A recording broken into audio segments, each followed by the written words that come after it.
Yo quisiera empezar por agradecer a la Comisión Séptima del Senado el tiempo y la dedicación para este proceso. Cuando uno está en cada ciudad, cuando estamos presentes, no tenemos la oportunidad muchas veces de ver lo que está pasando dentro de este proceso de consulta. Esta es la décima audiencia en la cual hemos discutido, hecho audiencias por diferentes actores en la ciudad de Bogotá y hemos hecho audiencias en diferentes ciudades del país. Nos quedan algunas audiencias aún para terminar. Es un esfuerzo que en conjunto y muy bajo los lineamientos de la Comisión Séptima y el Ministerio de Salud se planteó que el ejercicio de revisión de la ley ordinaria iba a ser un ejercicio discutido y debatido en foros académicos y en audiencias públicas.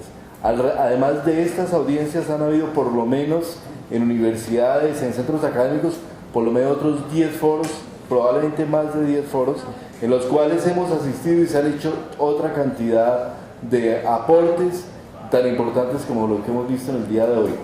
El sentido de esto es lograr recoger de todos los aportes que se han hecho y tratar de construir y modular el proyecto que presentó el gobierno, los proyectos que están a discusión en la comisión, de acuerdo con los planteamientos que ustedes hagan acá. Como es claro y como se debe entender, aquí hay aportes de todos los sentidos, desde aportes en los que se plantean posiciones a favor o posiciones en contra, y por lo tanto lo que al final se trata de condensar es cuál es ese sentir que hay en las diferentes personas e instituciones frente a lo que está planteado y a un tema en particular. Yo quisiera empezar por disculpar al ministro de Salud también. El ministro no pudo venir hasta última hora, el día de ayer estuvo pendiente de asistir. Desafortunadamente tenía la reunión de gobernadores y alcaldes, también estaba un tema con los ponentes desde Cámara de la Ley Estatutaria, y estamos en este doble esfuerzo de trabajar con dos leyes prácticamente al tiempo, una reforma ordinaria y una reforma estatutaria, lo cual nos lleva a un consumo de tiempo bastante grande, además de las labores que tenemos día a día en el Ministerio de Salud. Primer tema que quisiera plantear es, y se ha hecho aquí, quisiera reaccionar frente a las diferentes posiciones que han habido acá, es que frente a si esto es o no es una reforma estructural. Y lo que uno le cae en duda es qué debería ser una reforma estructural. Es decir, una reforma estructural puede ser más que lo que estamos planteando en este momento, una ley estatutaria en la que se plantea y se reafirma el derecho a la salud, se delimita y se lleva a su contenido estatutario, y una reforma ordinaria en la que se transforma radicalmente, yo diría, la estructura del sistema de salud. Si eso no es estructural, ¿qué es estructural? Es decir, ¿qué es estructural cuando hay dos proyectos de ley que están planteados frente a esto? Yo creo que la reforma que nosotros planteamos, el gobierno ha planteado, la reforma que están estudiando la Comisión Séptima y la Comisión Primera, son reformas que cambian de una manera radical la estructura del sistema. Hay muchas personas que pensarían desde un sesgo probablemente muy ideológico, no es que hay que cerrar esto y hacer tabla rasa e irnos a otro tipo de sistema. Esa es una opción, pero esa opción tenemos muy claro en el Ministerio de Salud, implicaría unos efectos en el bienestar de la población colombiana supremamente grandes que no estamos dispuestos a aceptar. No estamos dispuestos a aceptar a un modelo radicalmente diferente donde las condiciones sean otras. A pesar de todos los planteamientos que hay en la Ley 100, hay avances, y hay avances que es necesario tener en cuenta si uno es un gobernante responsable. Hay avances como el hecho de que, para poner un ejemplo muy simple y sencillo, 5 ejemplos. Colombia va a tener la capacidad en los próximos años de cumplir las metas del milenio en mortalidad infantil, en mortalidad materna, en acceso al tratamiento de VIH-Sida, en disminución de la desnutrición global y probablemente otras metas del milenio, para poner ejemplos muy relevantes, y probablemente estamos entre los 10 países del continente que van a poder cumplir esas metas del milenio.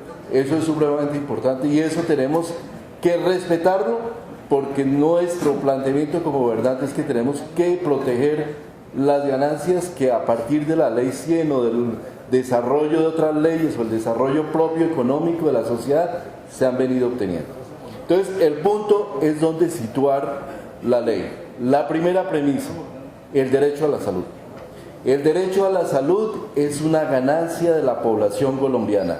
Es un beneficio, un hecho que se logró en la transformación de un sistema donde el 64% de la población colombiana en 1989, según el Estudio Sectorial de Salud, no tenía acceso a los servicios médicos, a un modelo donde hoy en día tenemos un acceso y una cobertura universal de aseguramiento.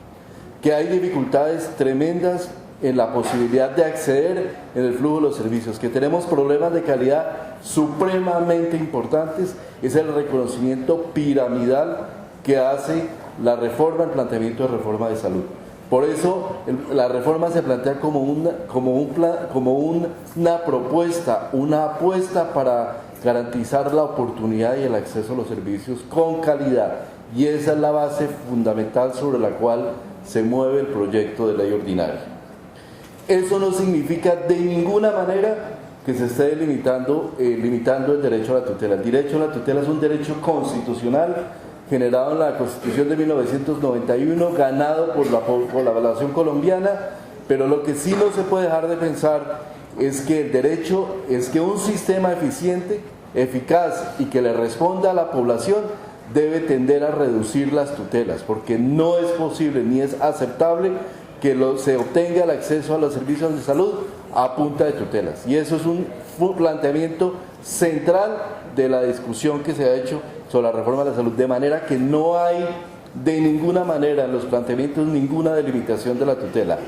En el proyecto de ley estatutaria se reafirma el derecho a la salud, se reafirma y se desarrolla la ley estatutaria a partir del derecho a salud de la población colombiana.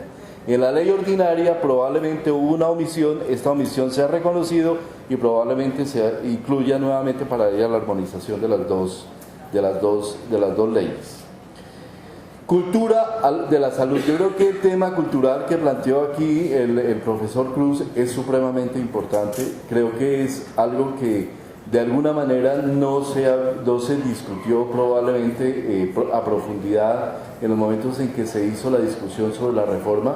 Es un tema que debemos analizar profundamente con la Comisión Séptima y probablemente haremos algún desarrollo sobre este tema. Otros faltantes que han sido reiterativos a lo largo de las diferentes audiencias en que hemos estado, los voy a enumerar. Primero, salud pública y atención primaria en salud. Cuando discutimos el tema de la reforma de salud, cuando estamos en la discusión, el planteamiento que hicimos desde su desarrollo era que mucho del desarrollo de la salud pública, la atención primaria en salud, se encontraba en la ley 1438 y que ese desarrollo que se encontraba allí era suficiente y había sido suficientemente concertado a nivel de la población colombiana y a nivel de la institucionalidad colombiana. Por esa razón, y mucho de su planteamiento de descentralización estaba en la ley 715. De ninguna manera pensamos que se debiera cambiar el ámbito descentralizado del desarrollo de la salud pública. Eso tiene unas connotaciones muy importantes, porque evidentemente Colombia es un país que se encuentra en etapa de desarrollo y la evidencia ha mostrado que hay un desarrollo desigual de las actividades de salud pública a nivel territorial. Hay municipios de Colombia donde hay una muy baja capacidad para el desarrollo de acciones de salud pública, hay municipios de Colombia donde hay un desarrollo mucho más consolidado, hay áreas que llamamos áreas de territorios nacionales donde la salud pública, el desarrollo de la salud pública tiene dificultades logísticas territoriales inmensas, y eso consideramos en su momento que estaba planteado perfectamente en la ley 1438, que no había necesidad de rehacer o de volver a traer ese desarrollo, digamos, de ley. Y que el instrumento fundamental sobre el cual se iba a desarrollar la salud pública en Colombia partía del Plan Decenal de Salud Pública, que ha sido un trabajo consolidado que llevamos un año, más de un año en construcción, año y medio en construcción, y que estaremos lanzando el 30 de mayo de este año en Bogotá, y en el cual se consolidan todos los aportes de más de 150.000 colombianos en la consolidación del Plan Decenal de Salud Pública. Ese planteamiento y esa visión nos llevó a que no estuviera incluido un articulado estructurado de salud pública en el proyecto de ley. Sin embargo, entendemos que ha sido profundamente reiterativo el hecho, y lo entendemos en las discusiones que hemos tenido en el Ministerio, como el planteamiento de que, hombre, esa es la ley que en alguna forma va a reemplazar la ley 100, es necesario que todos los colombianos visualicemos una unidad de ley donde cada ciudadano colombiano no tenga que irse a buscar articulados que se encuentran en leyes dispersas, sino interprete todo lo que tiene que ver, o la mayor parte del cuerpo de desarrollo del sistema de salud en una sola ley. Y por esa razón, en discusiones con la Comisión Séptima, hemos planteado, y creo que mañana, señor presidente, estaremos empezando a trabajar en una situación que nos ha hecho la Comisión, para introducir un articulado específico en temas de salud pública y atención primaria dentro del articulado de esta ley. Igual sucede con el tema de recursos humanos. El tema de recursos humanos tuvo una ley y un desarrollo en la ley 1164. Ese desarrollo se logró reglamentar en una parte muy importante. Algunas partes fueron declaradas inexequibles por la Corte Constitucional, pero digamos que en ese proceso de desarrollo hemos venido trabajando. Sin embargo, también ha surgido de manera reiterada en este planteamiento. Al contrario que el tema de atención, de salud pública y de atención primaria en salud, pensamos que es un desarrollo que probablemente sí requiere un avance importante, que de alguna manera se insinuó también en la ley 1438 en el tema de recursos humanos, pero que entendemos que no tuvo un desarrollo final de cierre que permitiera visualizar el tema de recursos humanos. Entonces estamos trabajando también en el tema de recursos humanos. Tenemos rezagos muy importantes que quisiera traer a mencionar en este escenario tan importante. Por ejemplo, el desarrollo de hospital universitario que quedó en la 1164 dejó unas restricciones que probablemente no tienen lugar, como el pedir que para ser considerado hospital universitario deba ser primariamente habilitado acreditado como entidad de servicios. Eso nos ha llevado a que prácticamente en el país no se puedan hacer hospitales universitarios, y entendiendo que el hospital universitario de todas maneras responde a una lógica primaria de docencia-servicio que no necesariamente tiene que consolidarse como un prerequisito el tema de servicios, pero eso es para poner un ejemplo. Entonces estamos consolidando ese papel. Tema muy importante, el papel de los gestores. Como planteaba aquí el doctor Giraldo, y en muchas discusiones que ha habido, este tema ha venido discutiéndose en el país durante varios años, cuál debe ser el modelo de intermediario o de articulador del sistema. Primera pregunta, ¿debe haber un articulador o no debe haber un articulador? No haber un articulador significaría que Salud Mía se dedicara a comprar servicios a lo largo del país.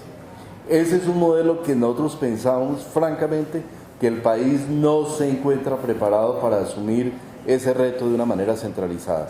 De por sí va a ser un reto supremamente grande, repito, supremamente grande, tener un fondo único con capacidad de vincular, recaudar recursos, concentrar esos recursos, distribuir los recursos, y fuera de eso tener capacidad probablemente de auditoría y una capacidad muy grande que no se ha construido en 20 años, que no hemos sido capaces de construir en 20 años, de manejo de información. Tenemos un sistema que tiene limitaciones de información supremamente grandes. Es mucho porque esa información no ha venido ligada a los sistemas de pago, y entonces la información se resuelve en disquetes, en cajas, en aplicativos, en cosas que no se integran finalmente al sistema. El reto de construir Salud Mía y manejarlo y de ofrecerlo al país va a ser un reto supremamente grande.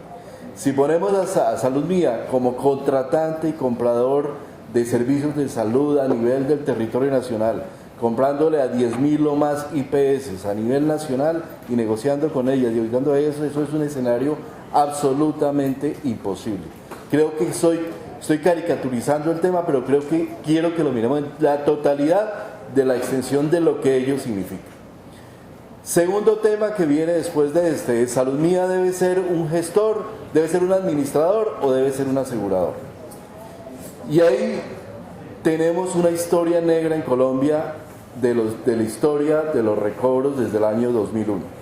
El sistema colombiano se estructuró de una manera en que los incentivos se alinearon y tenemos que decirlo con claridad y con franqueza, porque si no nos decimos las verdades, después somos esclavos eternamente de nuestras mentiras, o de lo que omitimos, mejor que nuestras mentiras. El sistema colombiano, desde el punto de vista de los incentivos, se estructuró de una manera en la cual el incentivo del proveedor, del fabricante de medicamentos, se alineó con el incentivo del comercializador de medicamentos, con el incentivo de la IPS, con el incentivo probablemente del médico, y todos golpeando hacia generar un sistema de recobros, y con el incentivo también negativo y perverso de la EPS, que se hizo de lado, fracturó el plan de beneficios, y yo me hago al lado y que todo el mundo le recobre al sistema.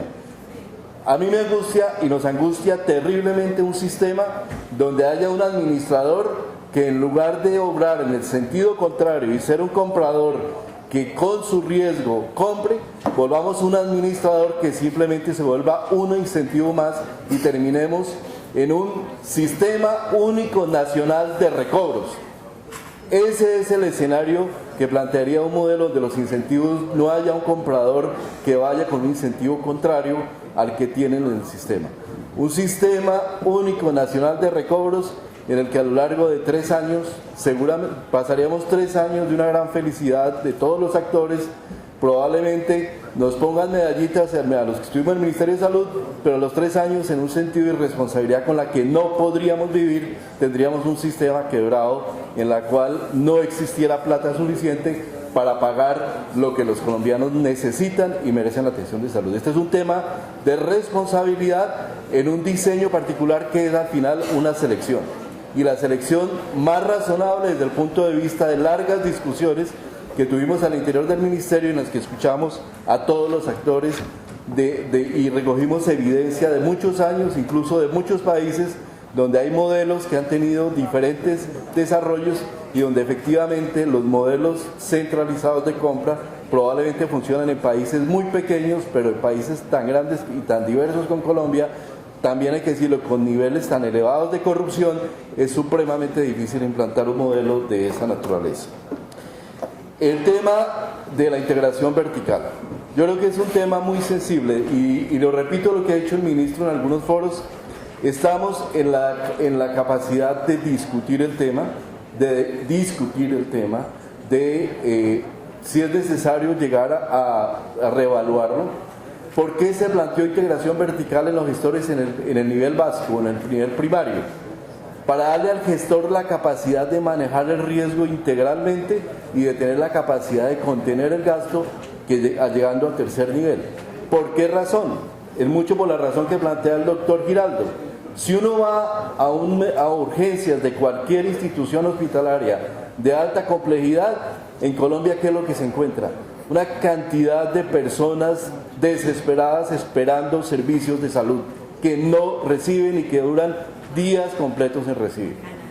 Si va a un hospital de primer nivel de atención, a unas urgencias de primer nivel de atención, ¿qué se encuentra? La soledad. Ahí no hay nada que responda, ahí no hay posibilidad, no hay los recursos, no hay el modelo de atención que permita que se resuelvan los primeros y segundos niveles de complejidad, y todo termina siendo remitido a la alta complejidad, donde los servicios son necesariamente más costosos porque ahí hay agregados tecnológicos muy importantes. Entonces, podemos pensar en eliminar la integración vertical. Yo sé que es un tema supremamente álgido.